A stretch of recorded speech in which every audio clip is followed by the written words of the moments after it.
Boa noite. Boa noite. A paz seja com todos. Amém. Abra sua Bíblia na Epístola de 1 Pedro, capítulo 2. 1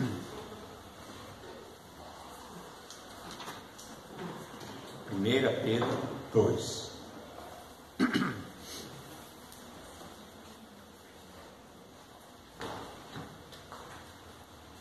Amém? Deixando, pois, toda a malícia e todo o engano, e fingimentos e invejas e todas as murmurações, desejai afetuosamente como meninos, novamente nascidos, o leite racional não falsificado, para que por ele vades crescendo. Se é que já provaste que o Senhor é benigno, e chegando-vos para ele pedra viva, reprovada na verdade pelos homens, mas para com Deus eleita e preciosa. Vós também, como pedras vivas, sois edificados casa espiritual e sacerdócio santo, para oferecer sacrifícios espirituais agradáveis a Deus por Jesus Cristo. Amém. Senhor nosso Deus, fala conosco. Nós te pedimos ao Senhor em nome de Jesus. Amém. Amém. Graças a Deus. O apóstolo Pedro, ele fala a respeito da nossa salvação e a respeito da nossa santificação em Cristo Jesus, porque nós fomos lavados e remidos pelo sangue de Jesus. E então ele continua aqui dizendo: portanto, já que nós somos lavados pelo sangue de Jesus, já que nós somos nova criatura, então agora ele continua dizendo o seguinte: então, deixando toda a malícia e todo engano e fingimentos e invejas e todas as murmurações. Amém?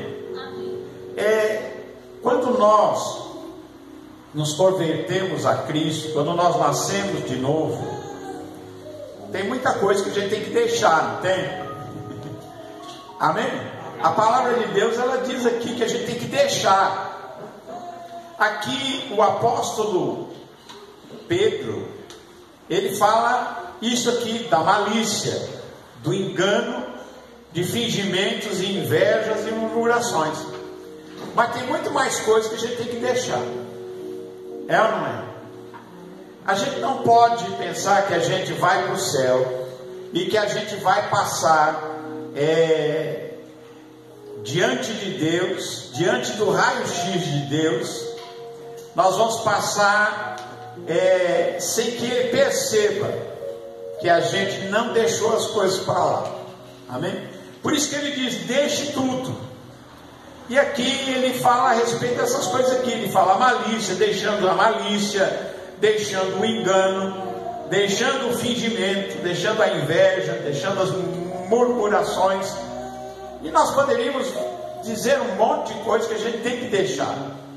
Quando a gente nasceu de novo, quando nós fomos lavados e remidos pelo sangue de Jesus, comprados, e nós nascemos de novo, deixamos para trás o velho homem, nós deixamos o velho homem com seus feitos. É por isso que ele diz aqui: tem que deixar tudo aquilo que realmente não agrada a Deus. Ele diz então, quando você deixa tudo, deseje. Nós devemos desejar afetuosamente, desejar de uma maneira realmente com afeição, com carinho, como meninos nascidos de novo. Se a gente nasceu de novo, a gente é feito agora uma criança em Cristo, né? Quem nasceu de novo agora é uma nova criatura. E ele diz: deseja, ele fala que compara o convertido, aquele que nasceu de novo, com o bebê que nasceu e que agora toma o leitinho da mamãe, entendeu? E ele diz: desejai como bebês o leitinho. Mas ele fala aqui do leitinho, não é o leitinho da mamãe, é o leitinho que ele diz, o leite racional. É algo que faz bem para a nossa mente. Um leite racional e não falsificado. Porque tem muita coisa aí que não é palavra de Deus e que não é, e que é algo falsificado. E nós não podemos nos alimentar de algo falsificado, mas devemos querer realmente a palavra de Deus sem mistura e sem falsificação. Esse leite não falsificado aí é a palavra de Deus, que tem que ser o nosso alimento puro, sem subterfúgios, sem usar de truques. Na verdade, a palavra de Deus, ela é pura, ela é santa, e ela edifica, e ela entra em nós e nos transforma. E é por isso, ele diz: já que agora vocês se converteram, então deixe todo o mal, todo o pecado, tudo aquilo que é engano, e agora deseje a palavra de Deus e se alimente dele, como um alimento, como o leite racional não falsificado, para que você vai crescendo pela palavra de Deus. A palavra de Deus faz você crescer, faz você realmente crescer no espírito, na alma, crescer por dentro.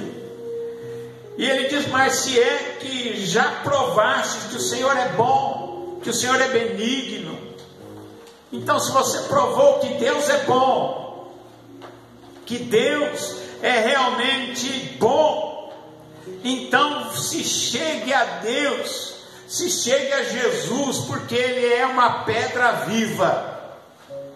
Ele é a pedra viva que foi rejeitada pelos homens, mas para Deus ela é eleita e preciosa. Jesus é essa pedra angular, é a pedra do alicerce, é a pedra principal da construção espiritual daquele que quer viver eternamente. Porque nós sabemos que Jesus disse que tem dois caminhos: o caminho da salvação eterna e o caminho da condenação eterna. A salvação é eterna e a condenação também é eterna. E ele diz aqui que se nós nos chegamos a Ele, essa pedra viva que os homens rejeitaram. Muita gente tem rejeitado Jesus, não quer Jesus na vida dele, mas ele diz que nós devemos nos chegar a Ele, porque Ele é essa pedra viva, eleita, preciosa para com Deus, e embora tenha sido reprovada pelos homens. Ele diz: e vocês também, vós também, como pedras vivas, sois edificados casa espiritual e sacerdócio santo.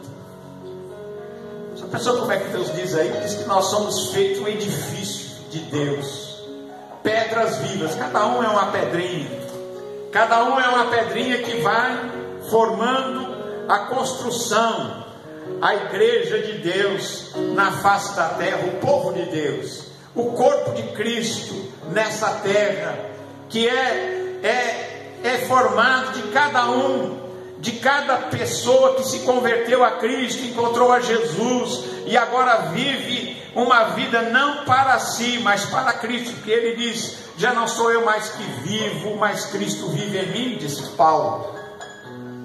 Eu estou lendo aqui Pedro, mas estou citando Paulo também. Amém? Então Paulo diz: não sou mais eu que vivo, mas Cristo vive em mim, porque a palavra de Deus nos mostra que realmente aquilo que importa, aquilo que realmente tem valor, é nós nos colocarmos diante de Deus, edificados como pedras vivas, um ao lado do outro, edificados como uma casa espiritual e um sacerdócio santo, para que a gente possa oferecer porque só sendo pedra viva e edificado como uma casa espiritual e tendo um sacerdócio santo, é que nós podemos oferecer a Deus sacrifícios espirituais agradáveis a Deus por Jesus Cristo. Por isso que Paulo, não Pedro, Paulo disse: apresenteis os vossos corpos como sacrifício vivo, santo e agradável a Deus. A nossa vida aqui nessa terra deve ser um sacrifício vivo, santo e agradável a Deus, né? Pelo que também na Escritura se contém, que está escrito: eis que eu ponho em Sião a pedra principal da esquina, eleita, preciosa, e quem nela crer não será confundido. Jesus é esta pedra que foi posta em Sião, uma pedra principal da esquina, essa pedra que é a principal da construção, o alicerce da nossa alma. Ele diz que é uma pedra eleita e preciosa. Jesus é precioso, Jesus é a pedra angular, Jesus é a pedra principal.